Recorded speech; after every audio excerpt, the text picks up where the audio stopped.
오늘은 태양인 여자와 남자, 그 중에서도 금양체질과 금음체질의 다이어트 고민에 대해서 이야기해 보겠습니다. 여러분, 태음인과 소양인은 체질적으로 다이어트를 고민할 수밖에 없는 체질이라고 이미 알려드린 바가 있는데요. 그렇다면 태양인 금양체질과 금음체질은 어떨까요? 과연 태양인도 다이어트가 필요할까요? 그리고 금음체질과 금양체질 중에서도 어떤 체질이 다이어트에 대한 고민이 더 클까요? 태양인은 양중의 양체질입니다. 즉 본질도 현상도 모두 양이죠. 이건 무슨 의미냐 하면 수렴적인 기운보다 발산적인 기운이 훨씬 강하다는 뜻입니다. 그래서 태양인 남자와 여자들은 움직임이 많고 활동적이며 두뇌 활용이 매우 많다는 점이 특징입니다.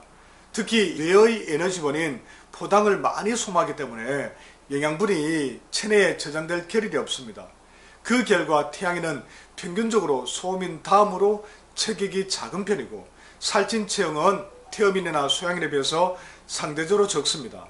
그렇다면 이 논리대로 하면 금양체질이 금음체질보다 더 마른 체질일까요?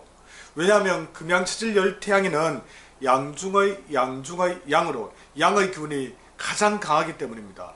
반면 금체질 한태양인은 양중의 음으로 양의 본질에 음의 기운이 살짝 덧칠되어 있죠. 그렇다면 금음체질이 금양체질보다 체격이 더 크고 살도 더 찌기 쉽다고 볼 수 있을까요? 기존 8체질 의학계는 대체로 그렇게 설명하고 있습니다. 즉 금음체질이 금양체질보다 체격이 크고 더 살이 찌기 쉽다는 거죠. 하지만 이 주장은 제가 앞서 말씀드린 음양적 구분을 적용해서 판단한 결과가 아닙니다. 그저 주장만 그렇게 할 뿐이고 사실상 명확한 근거는 제시하지 않고 있습니다. 그렇다면 장부 구조를 적용해서 다시 한번 살펴보겠습니다. 금양체질 열태양인은 폐, 비위, 신장, 간의 순서로 이 장부가 배열됩니다. 이 구조에서는 중간 장부가 비위, 신장으로 소화 흡수가 잘 되는 반면 배설 기능은 상대적으로 약합니다. 그래서 금양체질 여자와 남자는 당연히 살이 더 잘 찔 수밖에 없는 체질이라고 할 수 있는 거죠. 반대로 금음체질 한태에는 폐, 신장, 비위, 간의 순서로 장부가 배열됩니다. 즉 소화기에 해당하는 간이 8개 체질 중에서 가장 약한데 소화 흡수를 담당하는 비위까지 약합니다. 이처럼 소화 흡수 기능이 모두 약하기 때문에 금음체질 여자와 남자는 마른 체형이 더 많을 수밖에 없는 거죠. 그럼 금양체질은 모두 살찌고 금음체질은 모두 마른 체형일까요?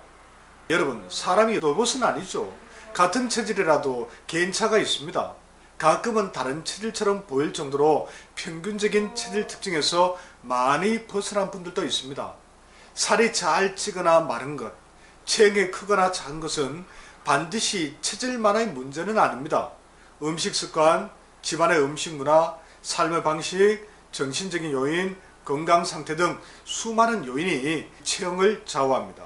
그 중에서도 가장 큰 영향을 주는 것은 바로 사주입니다. 그래서 일반적으로는 열태양인 금양체질 여자와 남자의 70%는 늘 다이어트를 고민하고 한태양인 금음체질 여자와 남자의 70%는 마른 체형이라고 보는 것이 맞습니다. 물론 금양체질이라도 보통 체형이나 약간 마른 경우가 있을 수 있고 금음체질이라도 살이 찌거나 통통한 경우도 있을 수 있다는 것이죠. 정리하면 금양체질 남자와 여자는 다이어트를 고민하는 경우가 많습니다. 반면 금음체질 남자와 여자는 대체로 마른 체형이 많습니다. 다만 이것은 어디까지나 확률적인 특징일 뿐입니다. 살이 잘 찌거나 마르는 것은 개인의 생활 습관과 체질적 특성이 결합해서 나타나는 결과라는 점을 잊지 말아야 합니다. 오늘은 태양인 특징을 바탕으로 금양체질과 금음체질의 다이어트 고민을 살펴봤습니다. 여러분이나 가족 또는 지인 중에 실제 체형과 오늘 말씀드린 특징이 얼마나 맞아떨어지는지도 함께 한번 확인해 보시기 바랍니다. 이번 영상이 도움이 되셨다면 구독과 좋아요, 알림 설정 부탁드립니다. 앞으로도 체질과 건강에 관한 깊이 있는 이야기 전해드리겠습니다. 감사합니다.